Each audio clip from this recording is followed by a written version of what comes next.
The last prophet in the world, last prophet in the world, last prophet in the world to show how to be closer to Allah. He is Muhammad sallallahu alaihi wasallam.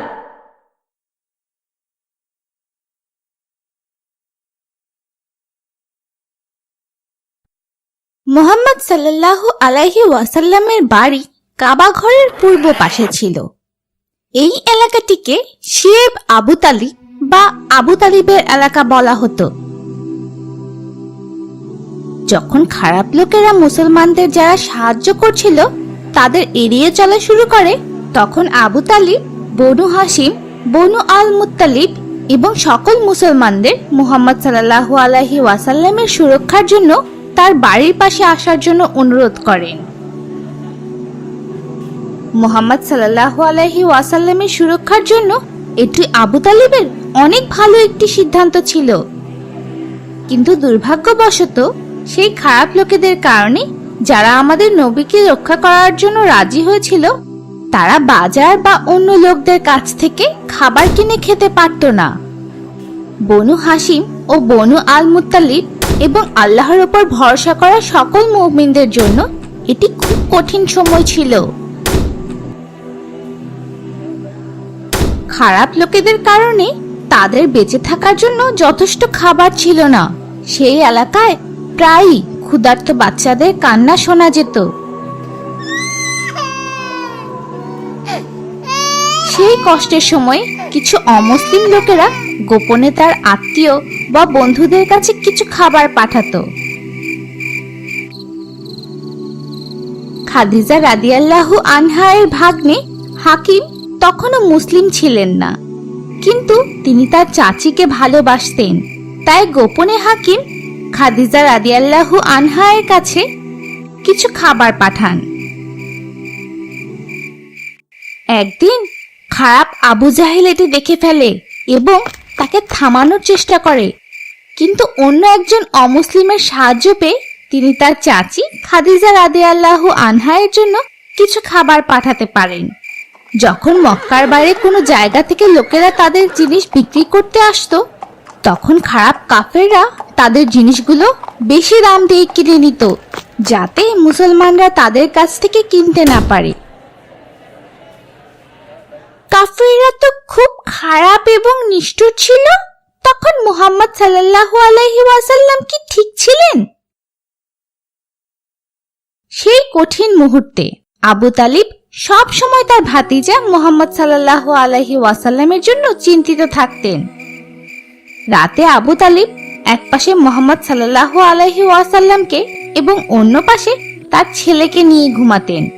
এই জন্য কেউ মুহাম্মদ সাল্লাল্লাহু আলাইহি ওয়াসাল্লামকে হত্যা করতে পারত না।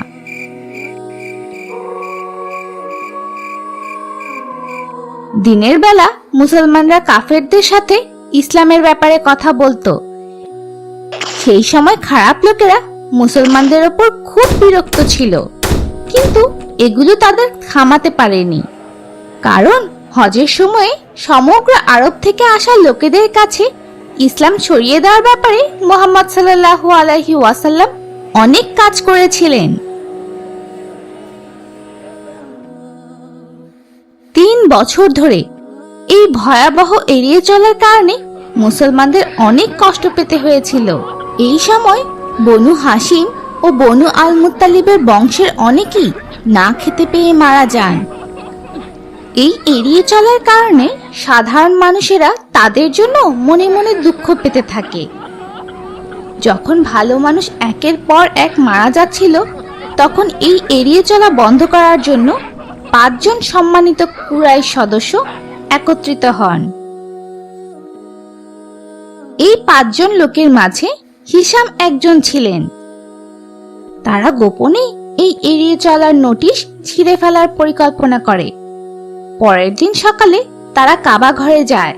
যখন সেখানে অনেক লোক ছিল, তারা মুহাম্মদ সাল্লাল্লাহু আলাইহি ওয়াসাল্লাম ও তার লোকদের বিরুদ্ধে যে ভুল কাজগুলো করছিল সেই সম্পর্কে কথা বলতে শুরু করে এবং তারা সেখানে দেয়ালে ঝুলিয়ে রাখা খারাপ লিখিত চুক্তি অপছন্দ করতে শুরু করে। আবু জাহেল যখন তাদের এই কথা শুনে তখন সে খুব রাগ করে। সে তাদের মনে করিয়ে দেয় যে লিখিত চুক্তি এমন জিনিস যা তারা নষ্ট করতে পারবে না। কিন্তু যদিও সে জানে না যে আল্লাহ তাআলা ইতিমধ্যেই কিছু পিঁপড়ার মাধ্যমে সেই লিখিত চুক্তি নষ্ট করে দিয়েছেন।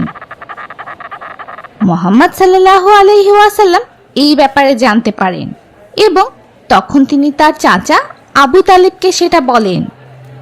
আবু জাহেল যখন লিখিত চুক্তির ব্যাপারে অন্যদের সাথে তর্ক বিতর্ক করছিল তখন আবু তালিব বললেন, মুহাম্মদ সাল্লাল্লাহু আলাইহি ওয়াসাল্লামের প্রভু সেই লিখিত চুক্তিটি নষ্ট করে দিয়েছেন।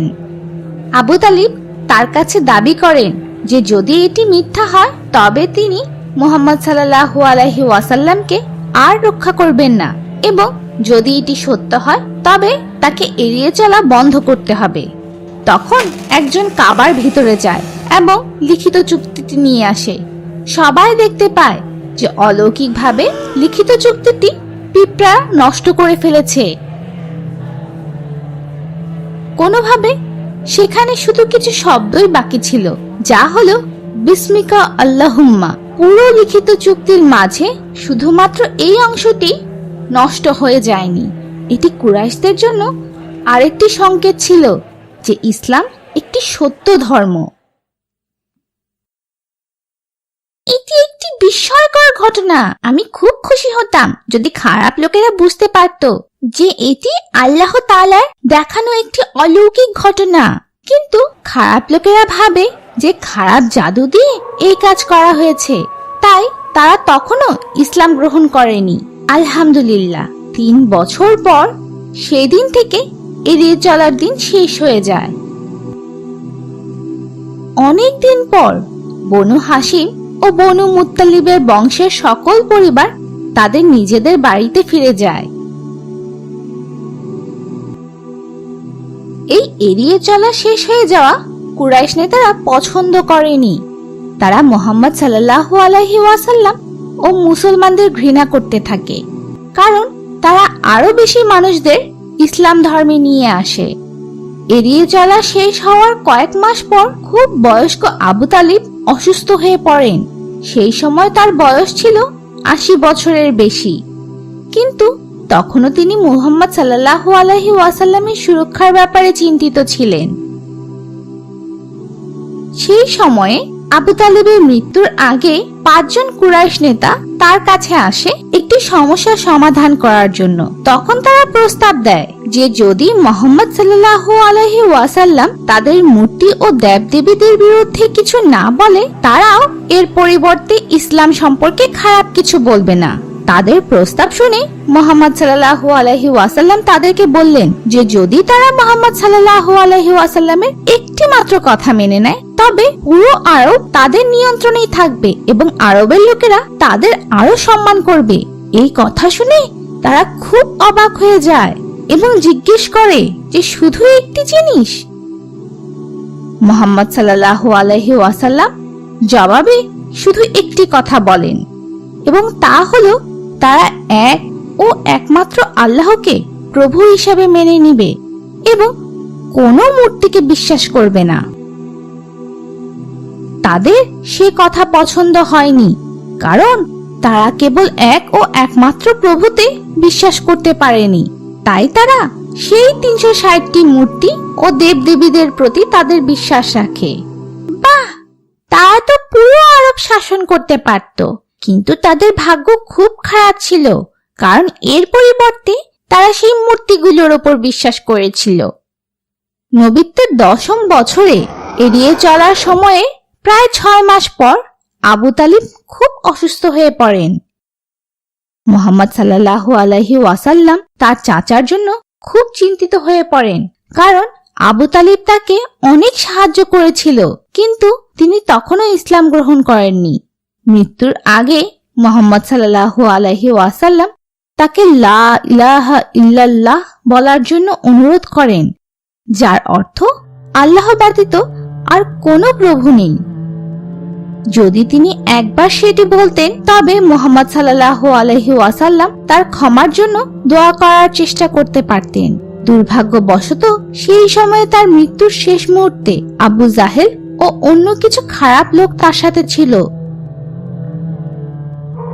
খারাপ লোকেরা শেষ সময় পর্যন্ত আবু তালিবকে বুঝাতে থাকে যাতে তিনি ইসলাম গ্রহণ না করেন।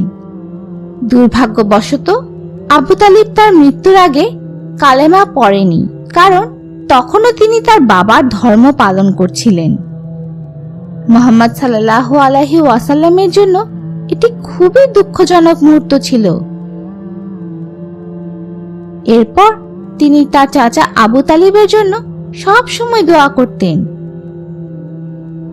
তখন আল্লাহ তাআলা সূরা তাওবাতের 113 নম্বর আয়াত পাঠান। এই আয়াতটিতে আল্লাহ তাআলা তাকে আবু তালিবের জন্য দোয়া না করার নির্দেশ দিয়েছিলেন। মুহাম্মদ সাল্লাল্লাহু আলাইহি ওয়াসাল্লামের জন্য তো এটি খুবই দুঃখজনক মুহূর্ত ছিল। হ্যাঁ, আবু তালিব তার জন্য শক্তিশালী সুরক্ষা কবচ ছিল। শুধু তাই নয়, আরেকটি দুঃখের মুহূর্ত তার জন্য অপেক্ষা করছিল। আবু তালিবের মৃত্যুর 2 মাস পর মুহাম্মদ সাল্লাল্লাহু আলাইহি ওয়াসাল্লামের প্রথম স্ত্রী খাদিজা রাদিয়াল্লাহু আনহা এক রমজান মাসে মারা যান। খাদিজা রাদিয়াল্লাহু আনহা মুহাম্মদ সাল্লাল্লাহু আলাইহি ওয়াসাল্লামের জন্য খুবই প্রিয় মানুষ ছিলেন। তিনি প্রথম থেকেই মুহাম্মদ সাল্লাল্লাহু আলাইহি ওয়াসাল্লামের নবী হওয়াতে বিশ্বাস করতেন। তিনি তার সাথে নিজের সকল সম্পত্তি ভাগ করে নিয়েছিলেন। মুহাম্মদ সাল্লাল্লাহু আলাইহি ওয়াসাল্লামের সারা জীবন জুড়ে শুধুমাত্র খাদিজা রাদিয়াল্লাহু আনহার সন্তান হয়েছিল এবং অন্য কোনো স্ত্রীর সন্তান ছিল না। প্রায় 25 বছর ধরে তারা সংসার করেছিলেন। প্রথম থেকে তিনি মুহাম্মদ সাল্লাল্লাহু আলাইহি ওয়াসাল্লামের জন্য একটি শক্ত খুঁটির মতো ছিলেন। তাই তিনি মুমিনদের মা হিসেবে পরিচিত। একদিন তিনি মুহাম্মদ সাল্লাল্লাহু আলাইহি ওয়াসাল্লামের জন্য খাবার নিয়ে আসছিলেন। সেই মুহূর্তে আল্লাহ জিব্রাইল আলাইহি ওয়াসাল্লামকে মুহাম্মদ সাল্লাল্লাহু আলাইহি ওয়াসাল্লামের কাছে পাঠান তাকে জান্নাতের সুসংবাদ দেওয়ার জন্য।